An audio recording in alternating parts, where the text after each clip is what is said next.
On June 29th, 2016, Peter Chiarelli would make one of the most questionable trades in his time with the Oilers, as he would trade Taylor Hall, a star for the Oilers at the time, 1-for-1 to the New Jersey Devils for Adam Larsson. A trade that would make many Oilers fans confused and at the same time extremely furious. Just take it from one of my friends who has been a longtime Oilers fan. For as an Oilers fan like myself, when the trade was announced, I was heartbroken just like everyone else. Taylor Hall was a young and up and coming star. He was starting to prove himself.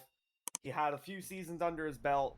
Don't get me wrong, Adam Larsson did play decent. Taylor Hall is one of the key parts that could have been on a cup run in, let's say, 2017 when the Oilers lost in Game 7 to Anaheim. He could have been a key part there. Anyways, why am I talking about Taylor Hall mid-off season and about a trade that was made 9 years ago? Well, as I was scrolling through Twitter, I came across a tweet made by Big Head Hockey, a great hockey page to follow on Twitter, by the way, talking about how the Ottawa Senators ownership at the time had rejected a 1-for-1 deal for Taylor Hall. The deal would have been Taylor Hall to the Senators for Cody freaking Ceci. Like, what?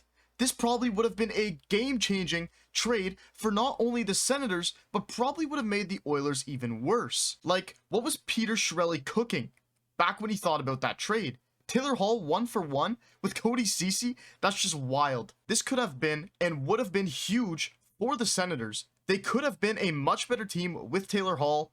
That is for sure. Big Head Hockey had even thrown out a few scenarios that could have happened had this trade gone through. Ottawa more than likely beats Pittsburgh in the 2017 Eastern Conference Final and wins the Cup. Ottawa more than likely would not have made that horrendous Matt Duchene trade, which ended up being the downfall of the franchise, and has made them an absolute dumpster fire for the last 6 or 7 years. Edmonton is more than likely way worse defensively than they were with Larsson, which gives them potentially higher draft picks during that time. Taylor Hall more than likely doesn't get passed around from team to team like he has over the past few years. Like, these are just some crazy scenarios that honestly would have been insane to witness. The Senators of all teams winning a Stanley Cup, but not only that, the Senators actually being competitive and not trading away all of their star talent, even though I feel like Melnyk wouldn't have paid them anyways and the Sens would have just traded everyone. The Oilers could have potentially drafted a defenseman like Dahlin. Like, it could have been a much different NHL than what we see today. It's crazy how some trades that almost happened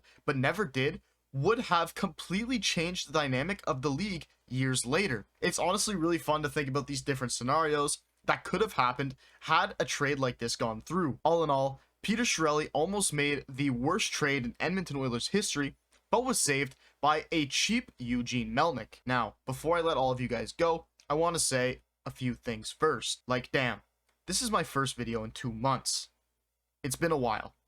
And in that time, I have continued to see the views and subscriptions still rolling in, and I greatly appreciate it. I know I'm just a small channel with only 225 subscribers, but I miss making videos.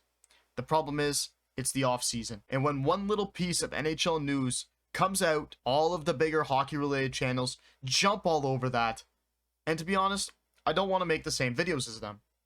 Come September, I will be back full time making videos for you guys. And with all that being said, I thank you all for watching, and this is Gus, once again, signing out.